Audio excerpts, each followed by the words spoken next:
I think it was his manager, XXX Tentacion's manager. Right. He said, I don't have a comment, just a question. Will Spotify remove these artists? And he lists a number like Gene Simmons, who's been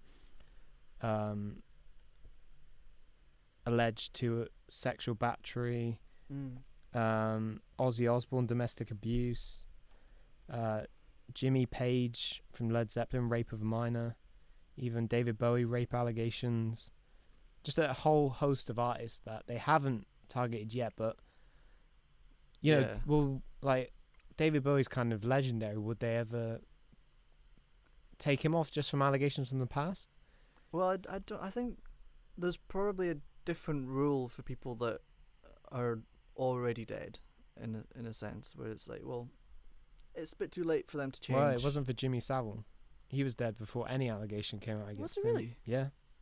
He never got his justice, but no, I think it's definitely right. I knew. All right. I think it's right to some degree dig up the past, because things like people heralded him. He was I don't know, something with the Queen. He got some OBE, CBE, whatever. It's just crazy, really, when you think about it. Yeah, what was it he was accused of? Who, Jimmy Savile? No, Let's not get into that. Which one? XXX Tentacion. No, well, we just spoke about him. R. Kelly. No, the David Bowie. Oh, rape allegations. I've heard stories where this groupie, who was 14 at the time, lost her virginity to David Bowie, who was way into his 20s. Right. So it's things like that were like just normal, and like normal back then, but completely unheard of nowadays. It was just a different time. I think it's sometimes hard to go back into the past and kind of I don't know, censor it. Like, I know people look at Friends, the 90s to early 2000s show, and people, I see articles. Cringy now. No, I see articles picking it apart, and like it's still funny. You can't go dig into the past of things like that and say, oh, this is wrong. Like, I saw one saying about how Rachel should have chose Joey instead of Ross. It's just stupid things. They need to just get a life. Yeah, some people need have some other stuff to focus. I know, it's like, yeah, it's ridiculous. It's again, political correctness just being taken way too far. But then, speaking about like suffering, that's a prime example of someone that's just not got enough to fight for or to work towards in their life and start like I think pick apart something like that. Yeah, like I say, it all comes back to kind of the individual. They need to find a kind of purpose in their life. Yeah. And to strive towards. Otherwise, you get kind of caught up in all the bullshit. And then, yeah, that's all you need to do. You need to sort your own life out. Tidy your room. Yeah. I need to do that, actually. That's what I'm doing when I get home. And just, sort your own shit out before you start trying to correct other people and trying to fix other people's lives. That's what I think. Well, there was one thing that, and it's a shame that Blooddown isn't here. I hope he'll turn up next time. Because in the production meeting, one of the interesting things that he spoke about was the Messiah complex, which is this idea that most people in their 20s at some point kind of want to fix the world.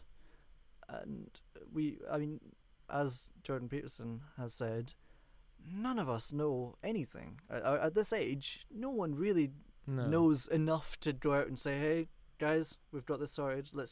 I know how to fix it.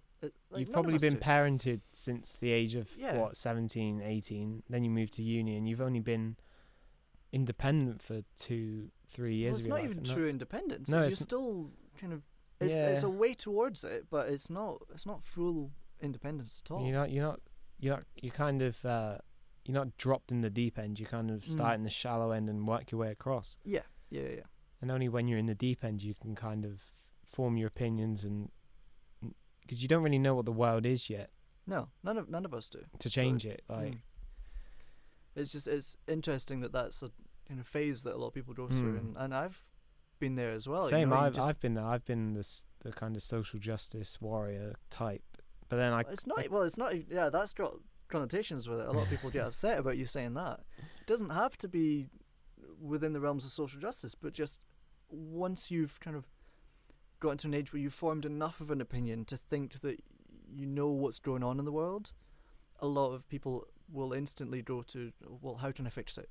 That's the next step, and then you kind of slowly realize that you can't just fix it on your own. So it's very much a gradual thing that involves a lot of people. Yeah. No single person can just stand up and go, that's just hey, never gonna happen. Enough oppression, that's enough, right? Yeah, poverty, we'll end that, and it doesn't happen. So a lot of stuff is more complicated than people realize. Yeah. But obviously, I'm okay with people trying these things. Yeah. And Yeah.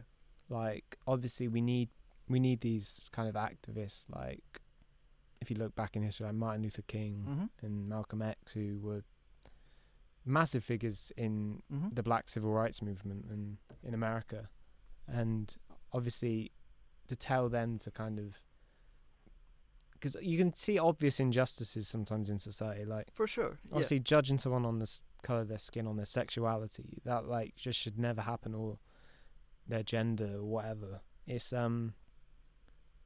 you should always just judge a person on how they are as a human being. It all just comes back to that, and I don't know what else to say about that. No,